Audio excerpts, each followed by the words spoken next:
త్రిత్వైక సర్వేశ్వరుని మహోత్సవం. యోహాను సువార్త అధ్యాయం 18 వచనాలు 12-15 వరకు.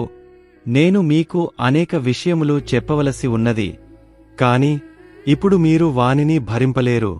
ఆయన అనగా సత్యస్వరూపియగు ఆత్మ వచ్చినప్పుడు మిమ్ములను సంపూర్ణ సత్యమునకు నడిపించును. ఆయన తనంతట తాను ఏమీయు బోధింపక తాను వినిన దానినే బోధించును. జరుగబోవు విషయములను మీకు తెలియచేయును. ఆయన నన్ను మహిమపరచును. ఏలైనా ఆయన నాకున్న దానిని, నానుండి గైకొనిన దానిని మీకు తెలియచేయునని చెప్పితిని. తండ్రికి ఉన్నదంతయు నాది, అందుచేత నానుండి గైకొని మీకు తెలియచేయును అని చెప్పితిని.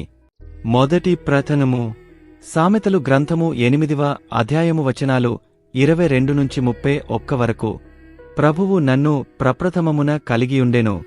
తాను పూర్వమే కలిగించిన వానియన్నిటిలో నన్ను మొదటిదానినిగా కలిగియుండెను. ఆయన అనాదికాలమున పుడమికంటెను ముందుగా నన్ను నియమించెను. నేను నియమింపబడినప్పుడు జలనిధులు లేవు, నీరములు ఉబుకు నీటి బుగ్గలును లేవు. పర్వతములు రూపొందకమునుపే, తిప్పలు నెలకొనకముందే నేను ఆవిష్కరించబడితిని. ప్రభువు భూమిని మైదానములను చేయకముందే ప్రథమ భూరేణువులను కలిగింపకమునుపే నేను ఉంటిని. ఆయన అంతరిక్షమును నిర్మించినప్పుడు, సముద్రమునకు చెలియలి కట్టను చుట్టినప్పుడు, ఆకాశమున మేఘములను పాదుకొల్పినప్పుడు, సముద్రగర్భమున చెలమలను నెలకొల్పినప్పుడు, జలమునకు ఎల్లలు నిర్మించి నీళ్లు తన ఆజ్ఞమీరి పొంగిపొర్లకూడదని శాసించినప్పుడు, భూమికి పునాదులెత్తినప్పుడు నేనుంటిని. నేను ప్రధాన శిల్పినే ఆయన చెంత నిలిచియుంటిని. నిత్యము ఆయన సన్నిధిలో ఆటలాడుకొనుచుంటిని. ఆయన చేసిన పుడమి మీద క్రీడించుచు ప్రమోదముతో మానవాళి మధ్య మనుచుంటిని. రెండవ ప్రథనము. రోమా గ్రంథము 5 అధ్యాయము వచనాలు 1-5 వచనాలు. విశ్వాసము వలన మనము ఇప్పుడు నీతిమంతులముగా చేయబడుటచే మన ప్రభువగు యేసుక్రీస్తు ద్వారా దేవునితో సమాధానపడితిమి. ఈనాడు మనకు నిలయమయ్యున్న ఈ దైవ అనుగ్రహమునకు ఆయనయే విశ్వాసము ద్వారా మనలను తీసి కొనివచ్చెను. కనుక దేవుని మహిమలో పాలుపంచుకొను ఆశతో మనము అతిశయించుచున్నాము. అంతేకాదు, మన బాధలలో కూడా మనము అతిశయించుదము. ఏలయనా కష్టములు ఓర్పును, ఓర్పు సచ్చీలమును, సచ్చీలము నిరీక్షణను కలిగించును. ఈ నిరీక్షణ మనకు నిరాశను కలిగింపదు. ఏలయనా దేవుడు దానముగా మనకొసగిన పవిత్రాత్మ ద్వారా తన ప్రేమతో మన హృదయములను నింపెను. పరమ రహస్యం. ఒకే దేవుడు ముగ్గురు వ్యక్తులుగా ఉన్నారు. పిత దేవుడు, సుతుడు దేవుడు, పవిత్రాత్మ దేవుడు. ముగ్గురికి ఒకే దేవస్వభావం ఉన్నది కాబట్టి ముగ్గురు దేవుళ్ళుగాక ఒకే దేవుడే ఉన్నారు.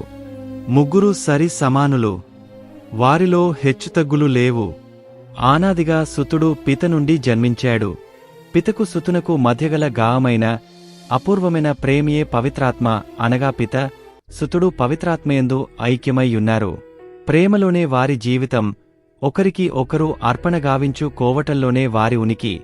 సృష్టి, రక్షణ, పవిత్రీకరణ అనే ఈ 3 కార్యాల్ని వరుసగా పితకు, సుతునకు, పవిత్రాత్మకు వారి ప్రత్యేకతను బట్టి అన్వయిస్తాం. అయితే నిజంగా ప్రతి కార్యం ముగ్గురి వలననే జరుగుతుంది. సృష్టి కార్యాన్ని మనం సీతకు అన్వయించిన దానిలో సుతునకు, పవిత్రాత్మకు గూఢ భాగముంది. అట్లే రక్షణ కార్యంలో పితకు, పవిత్రాత్మకు, పవిత్రీకరణ కార్యంలో పితకు, సుతునకు భాగముంది. శిలువ గుర్తు అంతరార్థం. మన అనుదిన జీవితంలో ఈ ముగ్గురి వ్యక్తులను అనేక విధాల తలంచుకొంటాం. ప్రతి కార్యాన్ని వీరి పేరిట ఆరంభిస్తాం. పనిని ఆరంభించబోయే ముందు శిలువ గుర్తు వేసుకుని త్రిత్వైక సర్వేశ్వరుని స్మరిస్తాం. మనం తరచుగా వేసే శిలువ గుర్తును గూర్చి కొంచెం పరిశీలిద్దాం. చిన్న శిలువ గుర్తు, పెద్ద శిలువ గుర్తు అని 2 రకాలు ఉన్నాయి. చిన్న శిలువ గుర్తును మొదట నుదుటిమీద, తర్వాత నోటిమీద, ఆ తర్వాత హృదయమీద వేస్తాం. నుదురు మొదటి వ్యక్తి అయిన పితకు చిహ్నం. నుదురు శరీరంలో ప్రముఖమైన మొదటి భాగం గనుక అది పితను సూచిస్తుంది. నోరు సుతునకు చిహ్నం. సుతుడు పిత నుండి జన్మించిన వాక్కు, వాక్కు నుదుటిలో పుట్టి నోటి నుండి వెలువడుతుంది గనుక నోరు సుతుని సూచిస్తుంది. హృదయం పవిత్రాత్మకు చిహ్నం. పవిత్రాత్మ ప్రేమ స్వరూపిగదా. మరి హృదయం ప్రేమకు స్థానమని మనకందరకు తెలిసినదే. కనుక హృదయం పవిత్రాత్మను సూచిస్తుంది.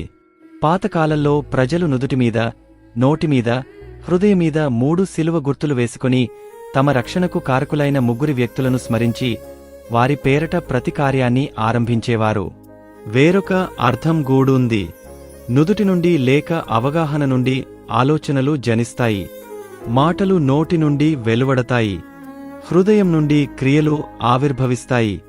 శిలువ గుర్తును నుదుటిమీద, నోటిమీద, హృదయమీద వేసుకోవటం వలన మన తలంపులను, వాక్కులను, క్రియలను త్రిత్వైక సర్వేశ్వరునికి అంకితం చేసి మన తలంపు వలనగాని, మాట వలనగాని, క్రియల వలనగాని ఆ 3 వ్యక్తులను అగౌరవపరచుకుంటే అవమానపరచకుండా ఉంటామని వెల్లడి చేస్తున్నాం. పెద్ద శిలువ గుర్తును మొదట నుదుటిమీద, తర్వాత హృదయమీద, ఆ తర్వాత భుజాలమీద వేస్తాం. చిన్న శిలువ గుర్తులోని గూఢార్థం దీనిలో గూఢ ఉంది. మొదట నుదుటిమీద వేసి మొదటి వ్యక్తి అయిన పితను స్మరిస్తాం. హృదయమీద వేసి దైవకుమారుడు దివి నుండి భువికి దిగివచ్చి మనుష్యుడయ్యాడని తెలియజేస్తాం. భుజాలమీద వేసి పవిత్రాత్మ పిత నుండి, సుతుని నుండి వెలువడియున్నాడని మనం అంగీకరిస్తాం. ఒకానొకప్పుడు నుదుటిమీద, హృదయమీద వేసిన తర్వాత మొదట కుడి భుజం మీద, తర్వాత ఎడమ భుజం మీద వేసేవారు. దేవుని కుడి ప్రక్కనున్నటువంటి దైవ ప్రజలైన యూదుల నుండి వారి తిరస్కారం వలన రక్షణ దేవుని ఎడమ ప్రక్కనున్న అన్యులకు ఇవ్వబడిందని అది సూచించేది. ఇప్పుడు మనం మొదట ఎడమ భుజం మీద, తర్వాత కుడి భుజం మీద వేస్తాం. క్రీస్తు మరణం వలన పాపం, వినాశం యొక్క ఎడమ ప్రక్కనున్నవారం రక్షణ, పవిత్రత యొక్క కుడి ప్రక్కకు చేర్చబడ్డామని మనం ఈ సంజ్ఞ ద్వారా తెలియజేస్తున్నాం. ఆమెన్ అనే మాటతో శిలువ గుర్తును ముగిస్తాం.